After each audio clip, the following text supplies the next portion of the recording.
하나님께서 오늘 우리에게 주신 말씀은 히브리서 11장 27절과 28절 두 절 말씀입니다.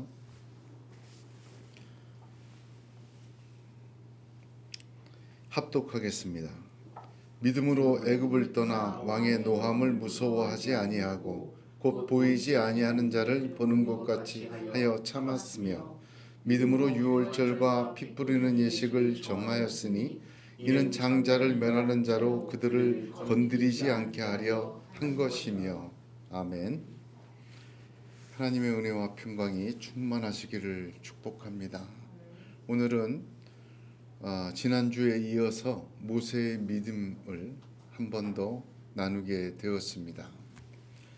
지난주에 우리는 모세의 믿음에 대하여 특징이 거절하는 믿음, 더 좋아하는 믿음, 상주심을 바라보는 믿음이다, 그렇게 요약하며 함께 은혜를 나누었습니다. 이는 명예를 거절하고 세상의 죄악의 낙을 보다 하나님의 백성과 함께 고난을 받은 것을 더 좋아하고, 그리고 애굽의 모든 보화보다 하나님의 성을, 상주심을 더 바라보는 물질과 명예와 또 즐거움에 대한 모세의 믿음이다, 그렇게 말씀드렸습니다. 모세의 믿음은 자기 부인의 믿음이 아니라 행하는 믿음이다, 그렇게 은혜를 나눴죠. 근데 지난주에 나눴던 이 모세의 믿음은 세 가지는 모두가 자기 자신에 대한 것입니다. 내적인 것입니다. 자기 자신 속에서 내적으로 거절하고 더 좋아하고 그리고 상주심을 바라보았다, 내적인 것이죠. 오늘 두 번째로 나누는 모세의 믿음의 이야기는 외적인 것입니다. 본문 27절, 28절에 세 가지로 그 특징이 나타나는데, 왕의 노함을 무서워하지 않았다, 또한 인내하였다, 참았다, 세 번째는 예식을 정했다, 유월절과 피 뿌림의 예식을 정했다. 이 전부 다 외부적인 것입니다. 이 외부적인 것에 대한 믿음의 행위를 어떻게 했느냐? 오늘 말씀은 바로 모세의 믿음 중에 외부적인 것에 대한 믿음의 행위가 어떠했는지를 함께 나누기로 합니다. 모세의 내적이고 또한 외적인 믿음의 행위는 오늘날 그리스도인들에게 동일하게 적용됩니다. 모세의 믿음은 행하는 믿음, 즉 살아있는 믿음입니다. 자신 속에서도 살아있었고 자기의 외부의 것들에 대해서도 살아있었습니다. 모세는 내적으로 또한 외적으로 믿음으로 그렇게 행하였습니다. 오늘 말씀을 나누면서 저와 여러분도 모세의 믿음처럼 내적이든 외적이든 믿음으로 행하는 그러한 결단과 성령의 인도하심이 있기를 주님의 이름으로 부탁을 드립니다. 그러면 이 세 가지 외적인 것에 대한 모세의 믿음의 행위를 나누기 전에 어떻게 내적이든 외적이든 모세는 행하는 믿음을 가질 수 있었을까? 그것을 깊이 생각하게 됩니다. 왜냐하면 모세의 인생은 120년이었는데 애굽 바로 왕자에 살았던 40년이 있었고, 또한 미디안 광야에서 양치기로 목자로 40년이 있었고, 이스라엘 백성을 인도하는 지도자로의 40년이 있었습니다. 그렇게 세 번 구분할 수 있는데 좀 특이한 모습이 보입니다. 어떻게 이런 믿음까지 왔는지 그 과정이 전혀 없습니다. 성경을 보면 아브라함, 이삭, 야곱, 요셉 모두가 믿음의 연단 과정이 성경에 기록이 되어 있습니다.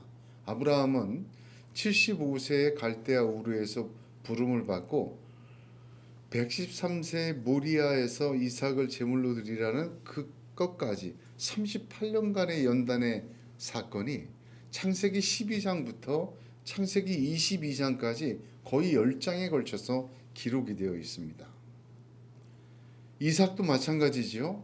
7번 우물을 파면서 옮겨 다니는, 마침내 베델에 이르게 하고 거기서 정착하게 되는 7번의 그 연단의 시간이 있었습니다.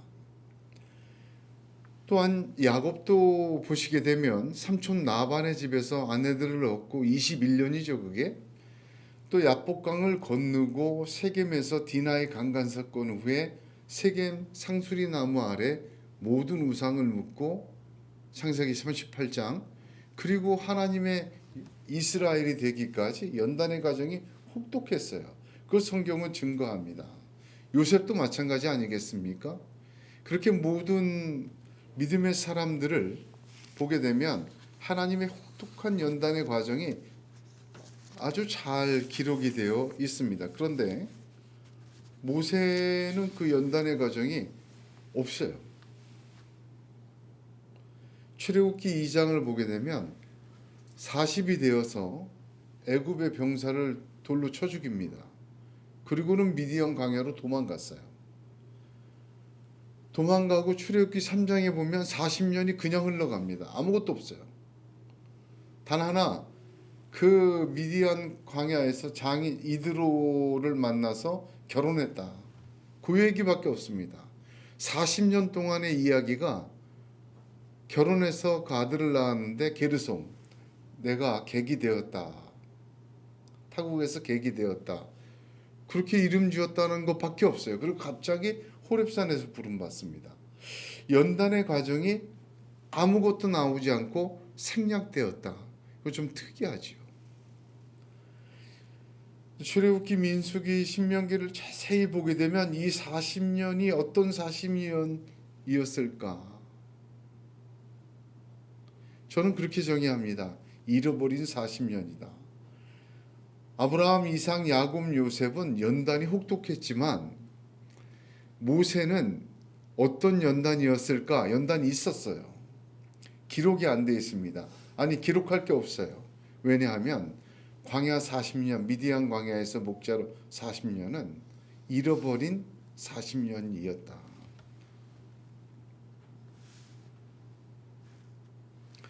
(40년이) 지난 후에 하나님의 산 호렙에서 하나님께서 모세를 부를 때 모세가 어떻게 대답을 합니까? 내가 누구이기에 바로에게 가며 이스라엘 자손을 애굽에서 인도하여 내리이까? 거절합니다. 난 못한다. 하나님이 지팡이를 짚고 뱀이 되게 하며 손을 넣을 때 나병에 걸리고 다시 품에 넣고 뺐을 때 회복되는 표적을 주세요. 그렇게 표적을 주셔도 모세는 뭐라고 대답하냐면 오 주여, 보낼 만한 자를 보내소서. 그 40년 동안 모세의 연단은 잃어버린 거예요.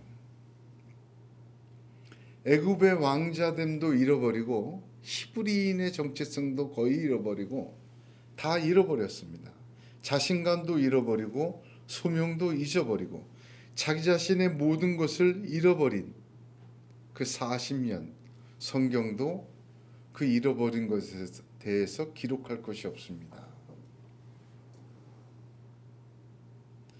모든 것을 잃어버린 자가 어떻게 이러한 믿음의 행위를 갖는 사람이 되었을까? 성경에서 모세를 평가한 유일한 본문이 민수기 12장입니다.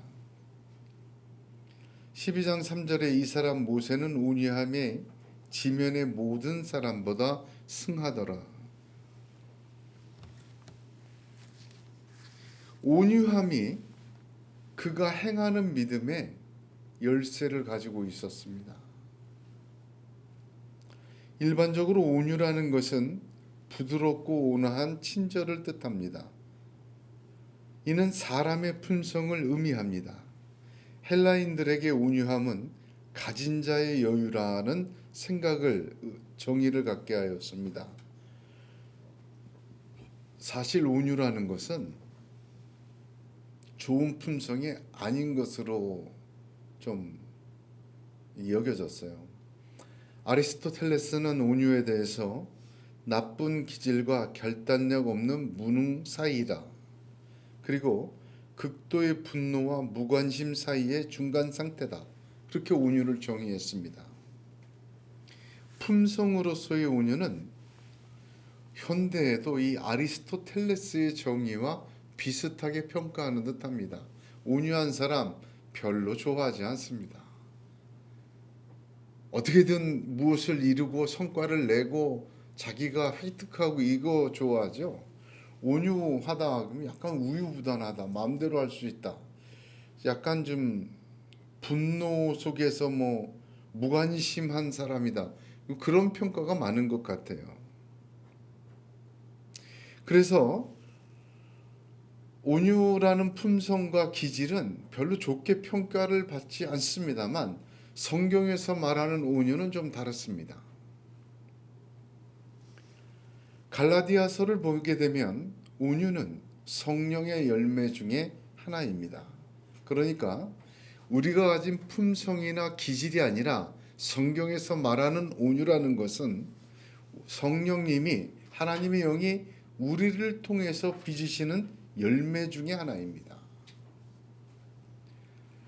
또한 예수님은 마태복음 11장 29절에 나는 마음이 온유하고 겸손하니 나의 멍에를 메고 나에게 배우라 그러면 너희 마음에 쉼을 얻으리라 하셨습니다. 예수님은 내 마음이 온유하다 하셨어요. 겸손하다고 했어요. 예수님이 온유하고 겸손하다, 누구에 대해서 온유하고 겸손하셨습니까? 누구에 대해서? 하나님에게 대하여 온유하고 겸손했습니다. 그러므로 아리스토텔레스로 대변되는 세상에서 말하는 기질과 품성의 온유와는 성경에서 말하는 온유의 개념은 좀 다릅니다. 하나님이 역사하시는, 하나님의 영이 역사한 결과, 하나님에 대한 태도, 그렇게 온유함을 정의할 수 있는 것입니다. 모세는 이 잃어버린 40년 동안 어떻게 됐습니까? 온유해졌어요. 모세에게 있어서 온유는 타고난 성품이 아니라 훈련된 성품이었습니다. 왜 그렇습니까? 그를 보세요. 그가 온유했어요? 아니요. 애굽 병사를 돌로 쳐 죽였어요. 광야에서요. 백성들이 하도 못되게 우니까 반석을 2번이나 내리칩니다. 그리고는 패역한 너희여 들으라 우리가 너희를 위하여 이 반석에서 물을 내려 하고 그 손을 들어 그 지팡이로 반석을 2번 치며 하나님의 산에서 십계명을 하나님이 돌판을 만들어서 써주었어요. 그거 얼마나 귀합니까? 그걸 들고 내려오다가 금송아지 만들고 춤추는 걸 보니까 피가 거꾸로 솟은 거예요. 모세가. 그 2 돌판을 집어 던져버립니다. 그쪽으로. 다 깨졌어요. 저 같으면 그거 못 던졌을 것 같아요. 옆에 잘 모셔놓고 다른 돌멩이를 집어 던지더라도. 기질적으로 품성적으로 모세는 온유하지 않았습니다. 소위 아리스토텔레스의 정의에 의한 세상적 정의로 온유 안 했습니다. 그러나 성경은 그를 모든 사람보다 더 온유했다고 합니다. 성경적 의미의 온유입니다. 온유라는 말의 히브리어는 아바나인데 그 말의 뜻은 굴복하다, 마음을 굽힌다라는 뜻입니다. 모세는 품성적으로 기질적으로 온유하지 않았습니다만 그러나 그는 하나님 앞에서 온유해졌습니다. 그는 하나님의 뜻에 온유해졌습니다. 하나님의 통치에 온유해졌습니다. 이것은 어떤 것을 의미하느냐? 민수기 12장은요, 참 대단한 사건입니다. 모세의 아내 시보라가 죽어요. 죽고 나서 모세가 둘째 부인을 다시 재혼을 하는데 구스 여인을 아내로 얻었다고 해요. 제가 모세 이야기를 출애굽기 민수기를 통해서 쭉 읽으면서 또 성경 공부하면서 모세에 대해서 의문이 한 세 가지가 있습니다. 첫 번째는 뭐냐면 모세가 왜 그 위대한 사람이 예수님의 육적 조상이 아닐까? 두 번째는 어떤 질문이 있었냐면 모세의 후손들은 그렇게 위대한 그 지도자의 후손들이죠. 왜 이스라엘의 유력한 지파가 되지 못했을까? 그죠? 이름만 나와요.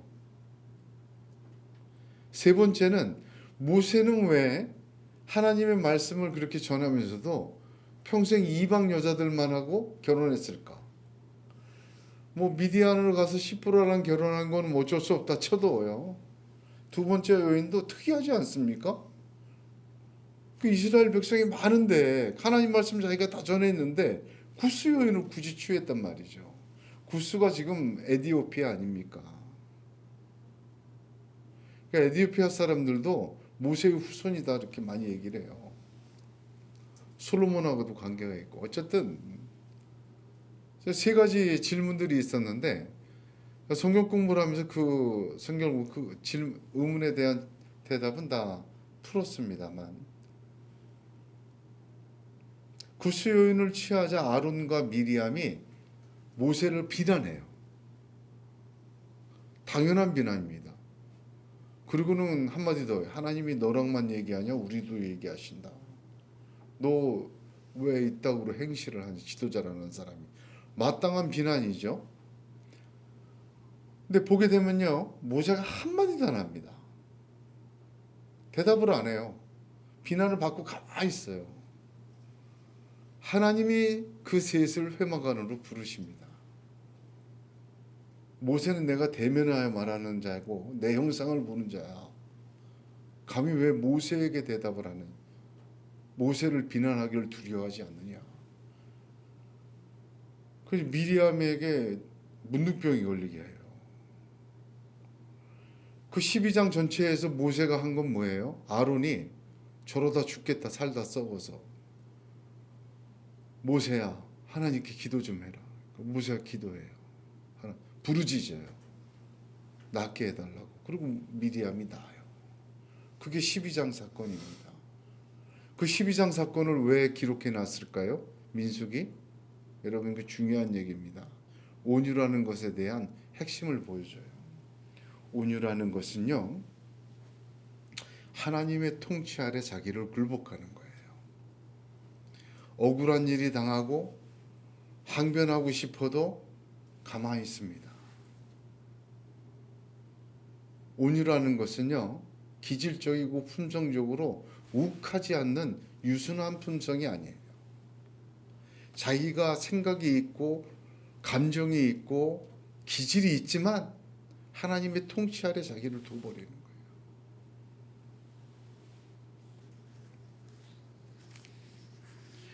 아무것도 하지 않는 것 같지만 하나님 바라보는 걸 놓치지 않으려는 처절한 순종이 있는 것입니다. 모세는 그 잃어버린 40년 동안 자기의 성격이나 기질이나 판단이 모든 것이 하나님의 통치에 굴복되어 있었습니다. 자신의 감정과 머릿속의 생각과 원하는 모든 것이 하나님 앞에 굴복되었습니다. 하나님의 마음에 하나님의 뜻에 굴복하는 것이 온유입니다. 잃어버린 40년 동안 모세는 참는 것이 아니라 하나님의 통치에 굴복하는 마음과 생각과 뜻을 가지게 되었습니다. 출애굽기, 민수기, 신명기를 보면 더 분명해져요. 그 40년 동안 이스라엘 백성이 하나님을 원망하며 동시에 누구를 원망했습니까? 모세를 그렇게 못살게 굴었어요. 말도 안 되는 비난을 했어요. 틈만 나면 모세를 박차고 돌아가자 그랬어요. 그런데 모세는요, 그 백성들의 찬사에도 원망에도 흔들리질 않았어요. 그 앞에 어떤 어려움과 형통함에도 좌절하거나 교만하지 않습니다. 모세는 얼굴에 빛이 나서 수건으로 덮을 정도로 영광스럽고 높고 높이 올려졌음에도 또한 낮고 낮은 곳에 처할 때도 언제나 그 마음과 생각 같듯이 하나님 앞에 굴복되었습니다. 모세에게 연단은 잃어버린 40년이었고 잃어버린 40년은 그를 온유하게 하였습니다. 하나님의 통치에게 굴복하게 하였습니다. 모세가 외적인 것에 대하여 했던 이 세 가지 믿음, 오늘 성경에 나누는 믿음.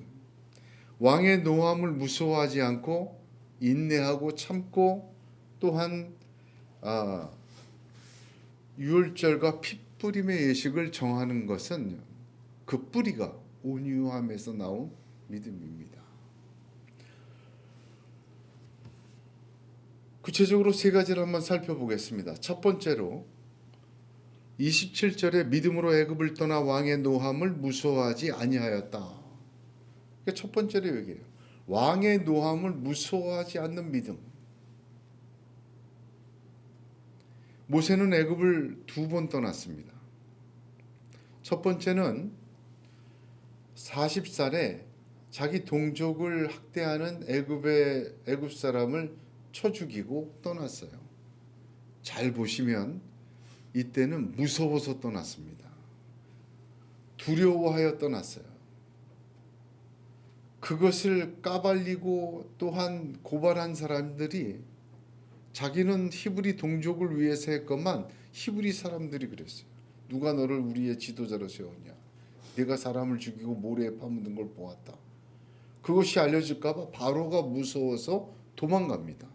두려워서 떠나갔어요. 미디안으로 광야로 간 거예요. 거기서 잃어버린 40년을 시작합니다. 두 번째 애굽을 떠난 것은 출애굽이에요.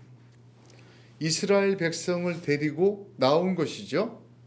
그런데 잃어버린 40년 후 그는 두 번째 애굽 나올 때는 무서워하지 않았어요. 애굽 왕 바로 앞에 당당히 서서 하나님의 말씀을 증거하고 하나님의 역사를 나타내며 그 바로의 추격에도 두려워하지 않고 백성들을 데리고 나왔습니다. 애굽 왕 바로가 전차 600승을 끌고 병력을 끌고 쫓아올 때 두려워하지 않았어요, 모세가. 왕의 노함에 대해서는 세 가지를 생각해 봐야 합니다. 10가지 재앙 보세요. 10가지 재앙은 점증적이에요. 애굽 왕 바로의 노함도 점증적입니다. 두 번째는 지속적입니다. 장자의 재앙 이후에도 애굽 왕 바로는 홍해까지 쫓아 들어왔다가 물에 수장되잖아요. 세 번째는 애굽 왕의 노함이라는 것은 치명적입니다. 출애굽기 10장 28절에 내가 내 얼굴을 보는 날에는 죽으리라. 살고 죽는 문제까지의 노함입니다. 왕의 노함이라는 것은 굉장히 중요한 의미를 갖고 있어요. 세상의 권력과 힘을 가진 그 분노를 당할 때, 그 공격을 당할 때, 그 공격과 분노는요, 점증적이고 지속적이고 치명적입니다. 여러분, 우리가 세상에서 세상의 권력과 힘과 물질과 사람과 이런 공격을 당해요. 믿음을 지킬 때, 하나님의 뜻을 이룰 때. 근데 이게 일이 오면 끝나는 줄 알았더니 그 다음에 오는 건 2야. 그 다음에 오는 건 3이야. 점점 세져요. 그리고 지속적이에요. 이게 특징입니다. 그리고 치명적이에요. 세상의 공격은 이래요. 힘도 가지고 있죠.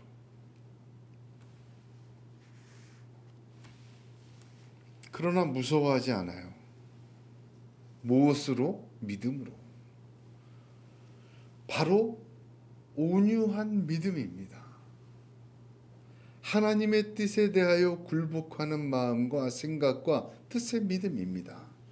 바로에 대한 어떠한 두려움도, 왕의 노함에 증폭되고 지속적이고 치명적인 두려움도, 자신의 앞날과 백성들의 평가에 대한 불안함과 또한 걱정도 오직 하나님의 통치에 다 맡긴 것입니다. 두 번째로 모세의 믿음은 인내하는 믿음이다. 곧 보이지 아니하는 자를 보는 것 같이 하여 참았다 합니다. 외부적인 노함과 두려움에 무서워하지 않는 온유한 믿음, 이어서 인내하는 믿음이다. 그렇게 말할 수 있습니다. 여기 참았다라는 말은 매우 특별한 단어입니다. 성경에서 이 단어는 성경 전체에 여기 한 군데밖에 사용 안 된 단어예요. 그 말은 뭐냐면 일반적인 단어가 아니에요. 특별히 뽑아서 쓴 단어예요. 무엇을 표현하고 싶어서. 참았다는 인내라는 단어가 많은데 그걸로는 부족해. 특별한 단어를 썼는데 그 단어의 문자적인 뜻이 뭐냐면 확고부동하다 그런 뜻이에요. 움직이지 않았다.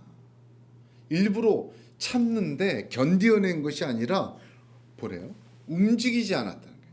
그러니까 바람이 불어도 쓰러지지 않고 누가 흔들어대도 넘어가지 않고 유혹에도 끌려가지 않고 어떤 외부적인 시련에도 굽히지 않고 확고부동했다. 자기 포지션을 지켰다. 그런 인내를 꼭 집어서 설명을 합니다.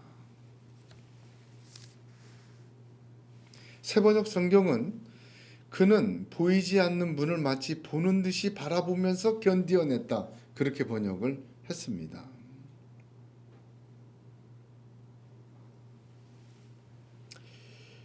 그런데 모세는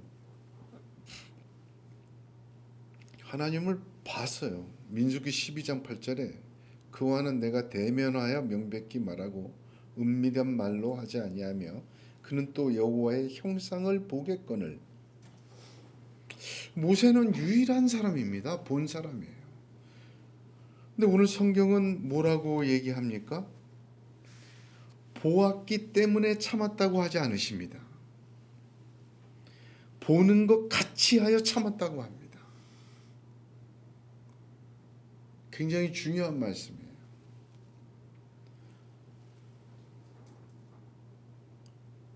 믿음을 지키고 어떠한 외부의 흔들매도 견디어내고 자기 자리를 포지션을 지키는 거는요. 봐서 참는 게 아니에요. 봐서 지키는 게 아니에요. 보는 것 같이 하여 지키는 것입니다.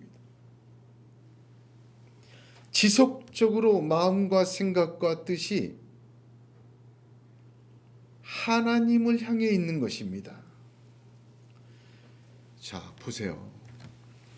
나를 흔들어 놓는 것이 우리 주변에 눈에 보이는 것들이에요. 애굽 왕 바로는 눈에 보여요. 홍해는 눈앞에 있어요. 빠져 죽을 것 같은 홍해가 있어요. 금수반지는 눈앞에 있습니다. 백성들의 반역과 그 죄악은 바로 눈앞에 다 보여요. 그 모든 것들이 모세를 흔들고 넘어뜨리고 이탈시키고 쓰러지고 꼬꾸러지게 공격을 합니다. 그러나 견디어냈어요. 어떻게? 보는 것 같이 하여 견디어냈어요. 보이는 것을 뛰어넘어 보이지 않는 하나님을 바라보고 있는 그 살아계신 하나님을 붙들고 있는 것은 믿음의 영역입니다. 하나님이 나의 지극히 큰 상급이요 나의 방패요, 그것을 바라고 확고부동한 인내는 믿음의 영역이에요. 어떤 자의? 온유한 자의 믿음입니다. 하나님의 다스리심을 바라보고 그 자리에서 움직이지 말아야 합니다. 하나님의 통치의 영역에서 확고부동하게 머물러 있어야 합니다. 하나님의 약속의 자리에서, 하나님의 말씀의 자리에서, 하나님의 은혜의 자리에서 조금도 움직이지 않고 거기 머물러 있는 것입니다. 왜? 하나님이 통치하시니까. 하나님의 통치를 기다리고 바라고 있으니까. 눈에 보이는 것들을 뛰어넘어 보이지 않는 하나님을 보이는 것처럼 바라보고 그 자리에 머물러 있는 것입니다. 예수님은요, 마태복음 10장 42절에 제자의 이름으로 이 소자 중 하나에게 냉수 한 그릇이라도 주는 자는 내가 진실로 너희에게 이르노니 그 사람이 결단코 상을 잃지 아니하리라 하셨습니다. 여러분, 냉수 한 그릇 그리스도의 이름으로 준 것 잊지 않으시고 상 주신대요. 그런데 하나님의 통치와 역사를 보이지 않는 하나님을 보이는 것을 뛰어넘어 바라보면서 확고부동하게 참아내는 것 하나님이 잊으시겠습니까? 그를 놔두시겠습니까? 그를 버리시겠습니까? 그를 외면하겠습니까? 하나님은요, 자기를 바라고 자기 앞에 서 있는 자를 잊지 않으십니다.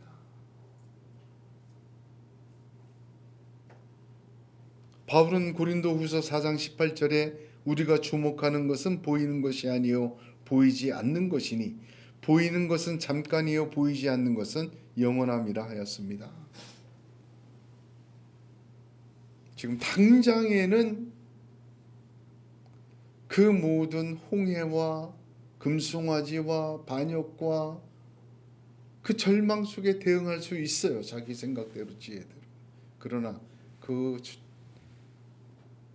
흔드는 것도 잠깐이지만 그렇게 하는 대응도 잠깐이에요. 영원한 것은 보이지 않는 보이지 않는 하나님을 보이는 것처럼 붙들고 하나님의 손으로 나아가는 것들. 영원히 견고한 성이 되게 하시고 그 자리가 바로 시온이 되게 하시는 하나님이십니다. 금보다 귀한 인내를 말합니다. 하나님의 큰 상이 있는 인내를 말합니다. 세 번째는 모세의 믿음은 28절에 믿음으로 유월절과 피 뿌리는 예식을 정하였다 그렇게 합니다. 이는 장자를 멸하는 자로 그들을 건드리지 않게 하려 한 것이다. 여러분, 이 말을 이해가 되십니까?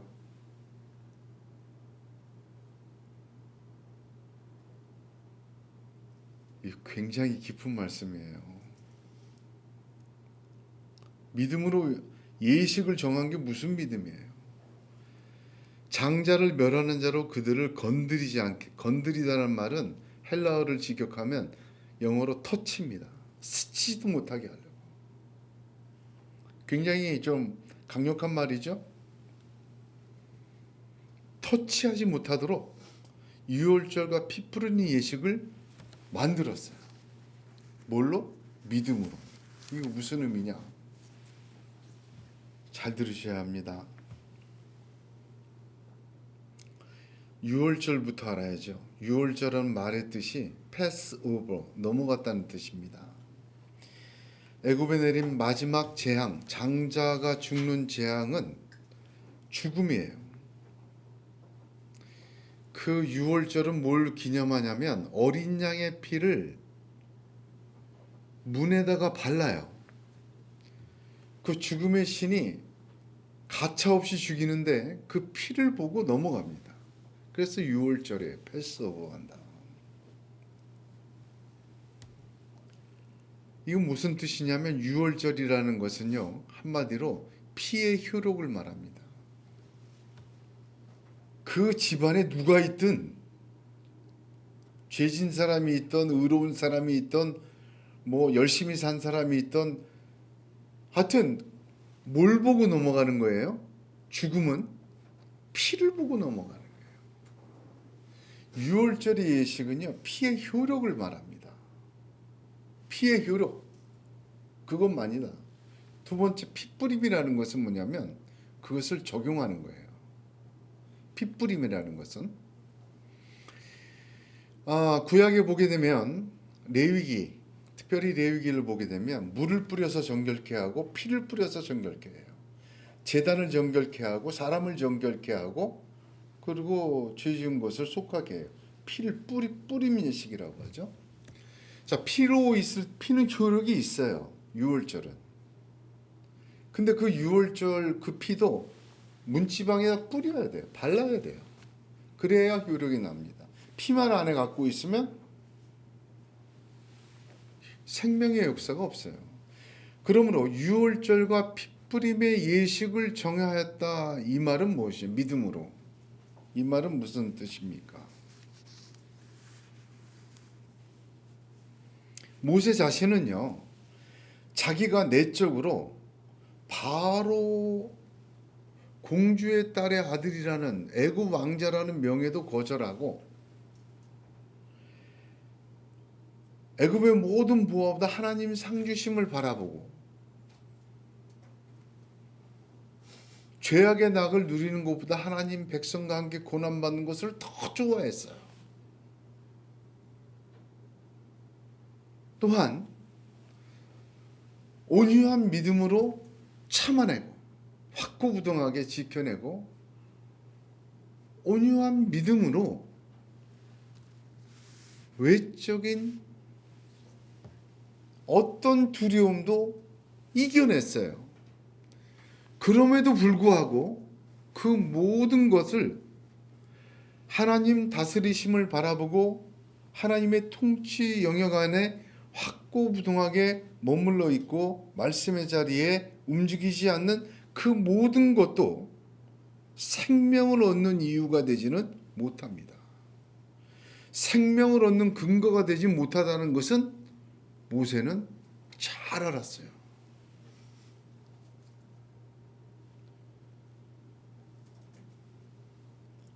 한마디로 어떠한 인간의 공로와 의도, 구원과 생명을 얻는 것에는 불충분하다. 믿음으로 그것을 했어요. 구약에 그랬잖아요. 자기 생명의 값이 얼마나 큰지 무엇으로 어떤 보화를 주고 생명을 살 거냐 계산을 못한다 그랬죠. 그러므로 모세의 믿음의 정점은 뭐예요? 유월절과 핏뿌림의 예식을 영원한 예식으로 정하는 것입니다. 믿음으로 했어요. 우리가 이렇게 죄악 짓고 어려워도 이건 소망이기도 해요. 하나님의 은혜로 이길 수 있다. 아무리 인간이 온유한 믿음으로 통치 아래에 있다 못해도 하나님의 은혜 아니면 생명은 얻을 수가 없는 것이다. 믿음의 정점이에요. 유월절과 피 뿌리는 예식을 믿음으로 정한 거예요. 그래서 이건 영원한 규례다. 왜? 장자를 멸하는 그 재앙이 터치하지 못하도록 생명은 하나님께 있고 하나님의 은혜에 있다는 것을 모세는 믿음으로 정한 것입니다. 여러분 하나만 더 들어가서 깊이 나눌게요. 유월절과 핏뿌림은요, 오늘날 예수 그리스도의 십자가 대속과 거듭남입니다. 이거 조금 깊은 얘기인데 우리끼리는 여기까지 나눠도 될 것 같아요. 자, 보세요. 예수님의 십자가의 대속에 흘리신 보혈만이 생명을 얻는 유일한 효력이에요. 그 극명한 사건이 우편의 강도가 구원받은 것 아닙니까? 그러면 핏뿌림, 그 효력을 적용하는 것은 무엇일까요? 적용하는 것은 부자 청년에게 다 말씀 지켰습니다. 그러니까 예수님이 모든 것을 팔아 가난한 자에게 나눠주고 너는 나를 쫓으라 했어요. 그리고 예수님이 하신 말씀이 더 깊이 봐야 합니다. 거듭나야 된다. 적용해야 된다. 예수 믿고 예수의 피로 구원받았습니까? 구원받았으면 이제 주님과 함께 새로운 삶으로 살기를 피 뿌려야 돼요. 적용하세요. 뭐 신비적이고 뭐 치유한다는 사람이 가끔 피 뿌린다. 뭐 피 예수의 피 예수 피면서 손으로 막 뿌리는 이걸 막 신용을 해요. 지가 뭔데 예수의 피를 지 손으로 뿌려. 여러분 피 뿌리면 적용하는 거예요. 그 구원의 예수의 보혈의 십자가의 대속을 나한테 적용하는 거예요. 갈라디아서 2장 20절처럼 내가 그리스도와 함께 죽었으니 이제는 내가 사는 것이 아니라 내 안에 그리스도께서 사는 것이다. 거듭남이에요. 그게 피 뿌림입니다. 예수님의 십자가의 대속은 세례라는 의식으로, 또한 거듭나는 것은 성찬의 예식으로 우리에게 정해졌습니다. 주님의 몸과 피를 먹고 마심으로 우리의 삶이 거듭난 주님의 삶으로 살겠다는 매번의 결단이 성찬이에요.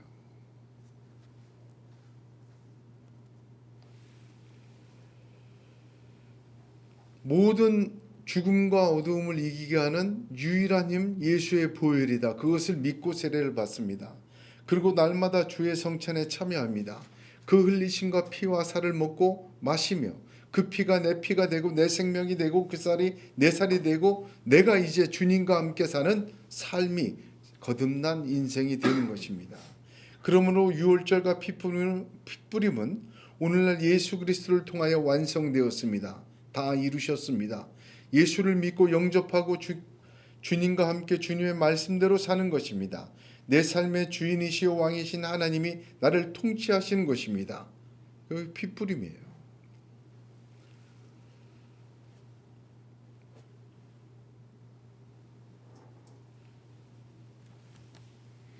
오늘 모세의 믿음의 정점까지 외부적인 것에 대하여 세 가지를 성경은 보여주셨습니다. 왕의 노함이라는 세상의 모든 두려움이에요. 공격하는 그것을 무서워하지 않는 믿음, 온유한 믿음입니다. 하나님의 통치 앞에 모든 것을 두는 거죠. 보이지 않는 자를 보는 것 같이 하여 참는 믿음, 확고부동한 움직이지 않는 겁니다. 어떤 것이 나를 흔들고 어떤 유혹이 있고 공격이 있어도 하나님을 바라보는 거예요. 봐서가 아니라 보이는 것 같이 하여 움직이지 않는 것입니다. 유월절과 피뿌림의 믿음입니다. 그래도 오직 하나님의 주시는 구원과 생명은 피에 있다. 은혜에 있다. 이 모든 세 가지의 외부적인 믿음의 내용들은 하나의 뿌리를 갖고 있습니다. 온유함입니다. 모세의 온유함은 유순함으로 보입니다. 아리스토텔레스에게는 우유부단으로 보입니다. 그러나 그 잃어버린 40년에 하나님이 주어주신 훈련된 믿음입니다.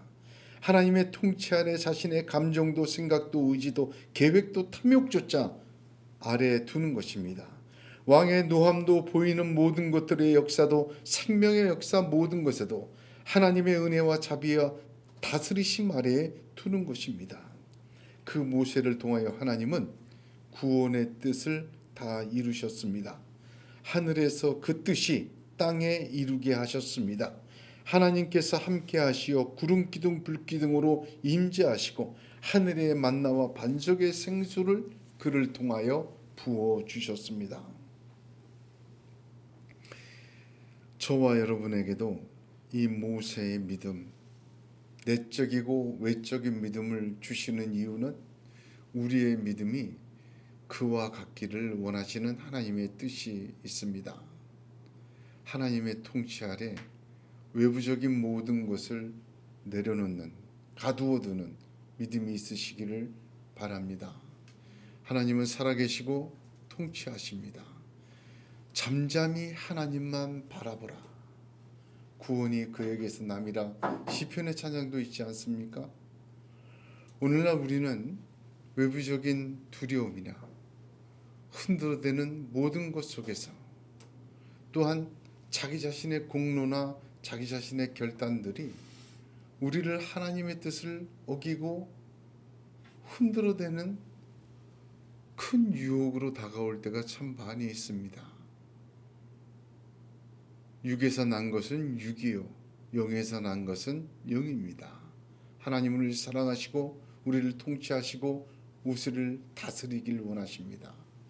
모세의 믿음처럼 이 완전한 정점의 믿음, 저와 여러분의 믿음이 온유함으로 하나님의 통치 아래 굴복하는 믿음 되시기를 주의 이름으로 축복합니다. 기도하겠습니다.